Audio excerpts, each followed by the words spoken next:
7 WBLK, I'm Yasmin Young, and I've got a special guest, funny man in the building, and I am truly a fan. Well, thank you. Hello, yes. How are you? I'm a fan of yours. Okay. Damon Wayans, if you couldn't figure it out from the voice, and he is here in town. You're doing 6 shows. 6 shows at Helium Comedy. Yes. Wow, so 6 shows. You're going to be here tonight. You've got 2 tomorrow, 2 on Friday, and 1 Sunday. Yes. So everybody's got an opportunity to see you. Yeah, no excuses. No excuses. So you've been in this business for a really long time, and my favorite characters of yours have, of course, been from In Living Color. Have there been any characters that you wish would have made it into like a movie that looking back, you're like, man, why didn't we make that into a movie? Yes, Mooney Twin. Mooney Twins. Yes. of all of your characters. Yes, Mooney Twin. These guys are twins, but it's just one guy. Okay. That does, like, so when he talks, man, he co-signs, you dig, everything he's saying. One now. He's actually Paul Mooney's son. So no Men on Films. I thought that was the Men on would have been a great movie. We could have done like a La Caja Fall kind of thing. And then I think Homie the Clown would have been a great movie. But they never happened, so I can't even like look back. But look back, I get sad. I get really depressed. Well, I mean, what about now? You know, you're not dead. I'm almost dead. No, you're old. There's a difference. Old, but it's there. No, I never look back. Okay. It's always forward motion for me. I gotta think about the future because I think great things will happen in the future. Right. So you've done, comedy on TV, on movies, on stage, and then you wrote a novel. What was that like, going from the experience that you have on stage and you have with people surrounding you to actually writing something? There was a lot of me sitting there writing going, oh, that's good. I wish somebody would, here it is. Just giggling out loud. It's very solitary, writing, because you have to, like, okay, so the beauty of doing stand-up is years and years of on stage, I have an audience in my head. Right. So I have a laugh meter where I know when I'm writing, okay, that's going to make chuckles. This is going to be really funny, and the meter's constantly going in my head. So that's the advantage of doing stand-up. But writing, I don't know if I'll ever write another book. Really? Too hard to sell. Okay. You don't see billboards for books. You don't see true. Commercials because on TV. People aren't reading like they used to. Right, yeah, they're done. What a sad day. Yeah, they want bullet points. They rather Google or Right. Wikipedia, what the book is about, and then read that, and say that they read it. Yeah. Well, talking about stand-up, I mean, you've been doing it for so long. Does it ever get to a point where you just don't have any new material? Or are you always pulling from, like the Donald Trumps or, the current events that are going on? No, that's Marlon that doesn't have any material. No, I get that. Shots fired. I love him. No, I mean, there's always something to laugh about. You know what I mean? As Donald Trump is there. The problem with doing topical humor versus doing family stuff is it goes away. There is no good Nixon jokes. Right. Right? Because it's gone. People go, who? Huh? Right. So, in 5 years, who's Trump? You know what I mean? Unless he runs the country. Oh, God. Trump's America. Please don't put that into the universe. But, it's like I kind of shy away from topical. I will do it, but I'd rather talk about universal themes, family, relationships, drugs. Well, that's always universal. Well, okay, speaking of family, I mean, you grew up in a big family and you all worked together. How did you, when you had those disagreements and you wanted to choke somebody out, and maybe you did choke out one of your siblings, how do you get past that and come back to, being able to make the money together? Because you can't get away from them. It's not like you quit this project and you never see this actor again because you choose not to work with them. They're following you everywhere. I don't see Keenan anymore. No, but the thing is, in my family, there's a hierarchy, right? So we have to respect your elder. Okay. Whoever is older, we have to kind of submit. You voice your opinion, but in the end, he has veto rights. Okay. So Keenan has had veto rights for the longest. Right, and but you have an older brother that's older than Keenan, right? He's dead, yeah. Oh, so okay. he gave up his veto rights. That should not be. No, it's been a long time so we can laugh about it. Okay.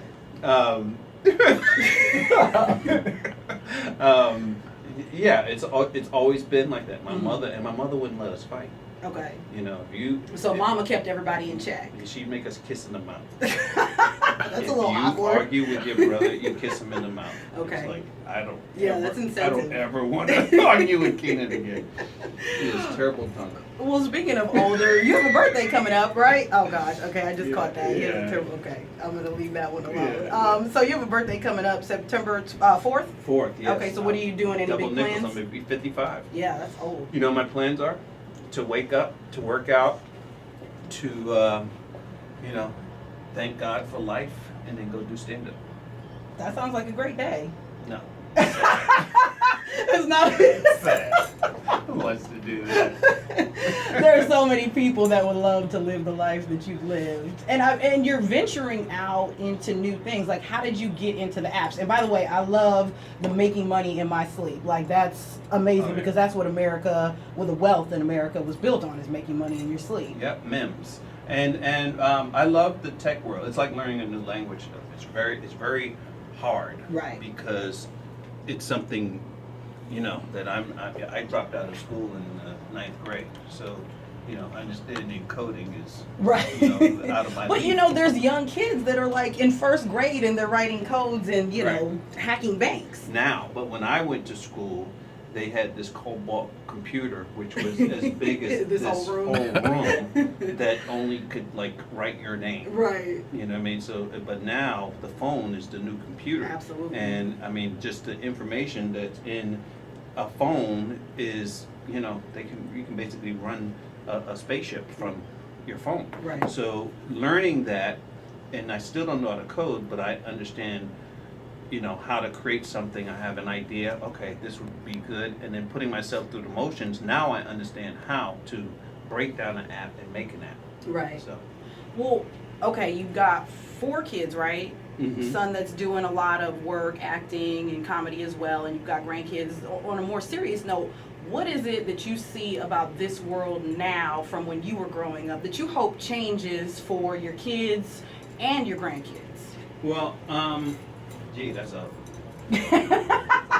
This is a Miss America question. I just hope that we get back to looking each other in the eye and expressing feelings as opposed to, people make up and break up over the text now.